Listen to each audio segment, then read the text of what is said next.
Hello everyone. In this video, we will be creating a static route. Basically, static route is nothing but creating a fixed path using which one goes from position A to position B using the same path always. And in terms of computer networks, our data packets will be moving from one machine to the other machine using a fixed path. And this static path will not change until we change it manually. So here you can see this is an overview of what we are going to do today. Here we have created two networks, network 1 and network 2. Machine A resides in network 1 and machine B resides in network 2. And this router, which is nothing but also a machine, resides in both the networks. As you can see, we have assigned it two IPs which belongs to two different networks. And to perform this static routing experiment, you guys can use two different machines with a switch, but here in this video, I will be using virtual machines. Overall, we will be creating a road or path, or more technically, route, using which both machines will be reachable to each other. And this router will be used as the bridge or the middleman between both the machines. So now here you can see I have already created three virtual machines. This is our router and we have to create a static route between these two machines. And one more important thing which I want to show you is this network adapters. So here we are using internal network adapters which will create separate networks for machine A and machine B. So what does an internal network adapter do? It creates an isolated and private network which enables the virtual network to interact with each other without exposing them to the external network. And for the router, we have taken two network adapters. Here you can see adapter 1 and adapter 2. So this adapter 1 will be used to communicate with machine A, and for machine B we have adapter 2. Now we can move towards our practical work. Here you can see we have three virtual machines. This one is machine A and this is our machine B, and the center one is our router. Okay, so we will go forward step by step. So our first step is the IP assignment for all these machines, and the IPs will be as per we have discussed in our starting of the video. So how we can give IPs using ifconfig command.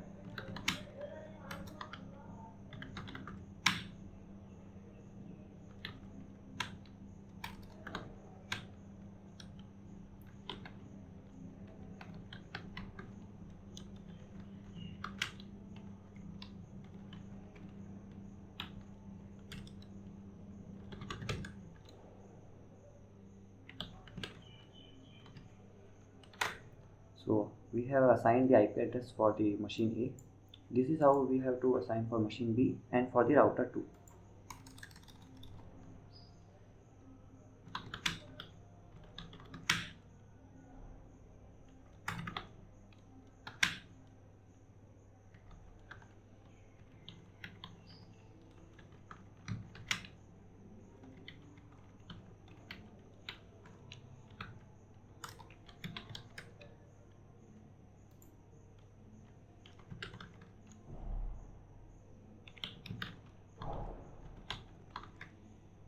Okay, done for the machine B also.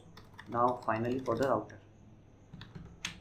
So here you can see there are two interfaces, ETH0 and ETH1. This ETH0 will be used to communicate with ETH0 of machine A, and this ETH1 will be used to communicate with ETH0 of machine B. So we have to assign these IPs accordingly, so that this ETH0 comes under the network of machine A, and for ETH1 this IP should be related to this one, so that both the ETH1 and ETH0 of machine B should come in the same network. Firstly for the if 0,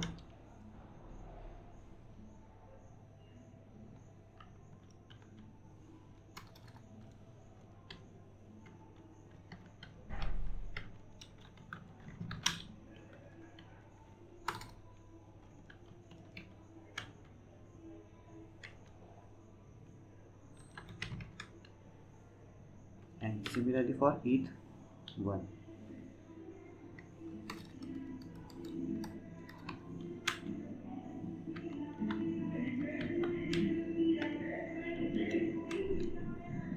Okay, done. Now you can see what we have assigned. So this one is to communicate with this one, and this one is to communicate with this one. So IP assignment work is done. Now second work is the ability we should give to the router. Like what ability we are talking about? It is IP forwarding. Okay. So how we can give this power to the router? So we have a folder called etc. Inside that folder we have a file called sysctl.conf. So this is a configuration file. You can see what's inside it using cat command. So what we have to do in this file is you have to find this line and just uncomment this line, and the IP forwarding at the router level will be started. So I have already uncommented this line. If you are doing for the first time, then you need to uncomment this. So IP forwarding is also done. Now what we need to do is we can see the route command here at machine A.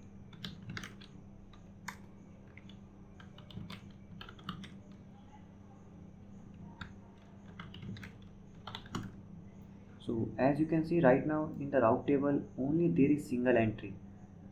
Like what this entry says, if you want to go to any host which resides in this network ID or this network, then you can go easily or directly, there will be no problem. But there is no entry which specifies that if you want to go to this machine B, then how should we move forward? We don't know anything. So we need to put that entry inside this routing table. And how we can do this? So we can display and update the entries using route command also. Sudo route add -net 139.22.2.0 with net mask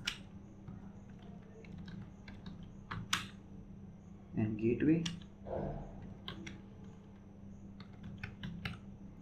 So what does this command says? It says if you want to go to this network, okay, then use this gateway, because we want to go to this network. If we want to ping this machine B, which resides in this network, then what we need to do is we need to pass through this gateway. And where does this gateway exist? Here, this router. This is our gateway. Okay, enter. Now if you see the route table, this entry is updated and it is saying if you want to go to this destination, which is a network itself, and then you need to go through this gateway. Okay, let's check if we can ping from machine A to the router.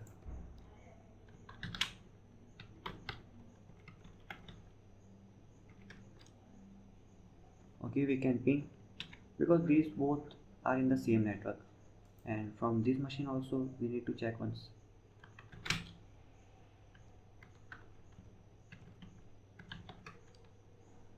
So this is also working. But what if I try to ping from machine B to machine A?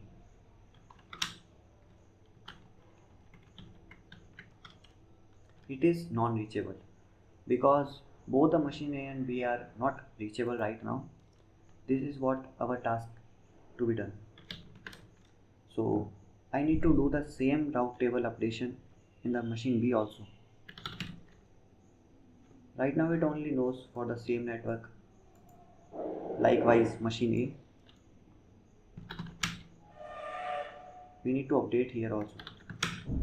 We will add network 172.22.2.0. so it says if you want to go to this network, which is this one, with net mask,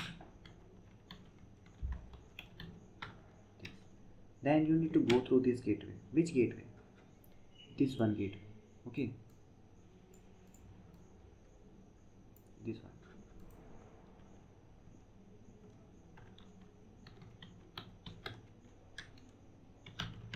Let's see route 0 now. Okay, so it's updated.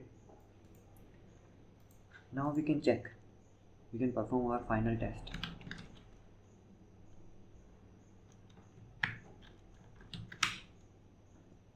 Earlier machine A was unable to ping our machine B. Now let's see. So this is machine B's IP address. So as you can see, our machine A is now able to ping our machine B, and let's check for machine B also. And this is our machine A's IP address. Okay, so both our machines are able to ping each other. It means they are reachable now. So our task has been done, and now we have finally successfully created a static route between machine A and machine B. This demonstrates how routing works to connect devices on different networks. And that's it for this tutorial. I hope you found it helpful. If you did, make sure to give it a thumbs up and don't forget to hit that subscribe button to stay updated with more tutorials like this. Also, if you have any question or suggestion, feel free to drop them in the comments below. I would love to hear from you. Thanks for watching, and I will see you in the next video.